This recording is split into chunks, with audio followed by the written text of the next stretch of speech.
নমস্কাৰ ছাৰবিদসকল চৰকাৰী কৰ্মচাৰী আৰু পেঞ্চনাৰসকলৰ 18 মাহৰ দিয়ে এৰিয়াৰৰ টকাখিনি মোকলাই দিয়া সন্দৰ্ভত আনহাতে আপোনালোকৰ অষ্টম দৰমহা আয়োগ প্ৰৱৰ্তন সম্বন্ধে শেহতীয়া খবৰ আমি আপোনালোকক দিবলৈ ওলাইছোঁ হয় ছাৰবিদসকল আপোনালোকে ঠিকই শুনিছে যে যাৰ ফলত কেন্দ্ৰীয় চৰকাৰৰ অধীনৰ চৰকাৰী কৰ্মচাৰীসকলৰ লগতে ৰাজ্য চৰকাৰৰ অধীনৰ চৰকাৰী কৰ্মচাৰীসকলে 18 মাহৰ দিয়ে এৰিয়াৰ যি টকা সেয়া লাভ কৰাৰ শেহতীয়া খবৰ পোৱা গৈছে আনহাতে আপোনালোকে যি 8 পে কমিশন আছে অষ্টম দৰমহা আয়োগক লৈ কেন্দ্ৰীয় চৰকাৰৰ বিত্ত বিভাগৰ সচিবৰ সৈতে আপোনাৰ ষ্টাফ সাইডৰ এক গুৰুত্বপূৰ্ণ বৈঠক আজি অনুষ্ঠিত কৰাৰ কথা আছিল কিন্তু জনা গৈছে যে ডিঅ'পিটিৰ যি সচিব আছে তেখেতক আপোনাৰ বদলি কৰা হৈছে আৰু তেনেস্থলত আজি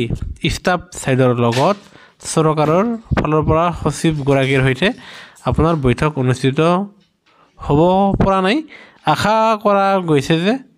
অহা ডিসেম্বৰ মাহৰ প্ৰথম সপ্তাহৰ ভিতৰত ষ্টাফ সাইডৰ লগতে কেন্দ্ৰীয় চৰকাৰৰ প্ৰতিনিধিৰ সৈতে এক বৈঠক অনুষ্ঠিত হ'ব আৰু সেই বৈঠকতে আপোনালোকৰ 18 মাহৰ দিয়ে এৰিয়াৰ টকাখিনি মোকলাই দিয়াৰ কথা ঘোষণা কৰাৰ লগতে অষ্টম দৰমহা আয়োগৰ যি কমিটি সেয়া গঠন কৰি দিব বুলি জনা গৈছে আৰু হেহে আপোনালোকে অহা ডিসেম্বৰ মাহলৈকে ৰখিব লাগিব আৰু তেতিয়াহে আপোনালোকে 18 মাহ লগতে আপোনালোকে অষ্টম দৰমহা আয়োগৰ সেই ভাল খবৰটো পাবলৈ সক্ষম হ'ব হেহে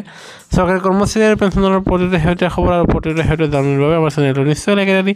সাবস্ক্ৰাইব কৰিবলৈ নাপাহৰিব ভিডিঅ'টো চাবলৈ ধন্যবাদ জয় অসম।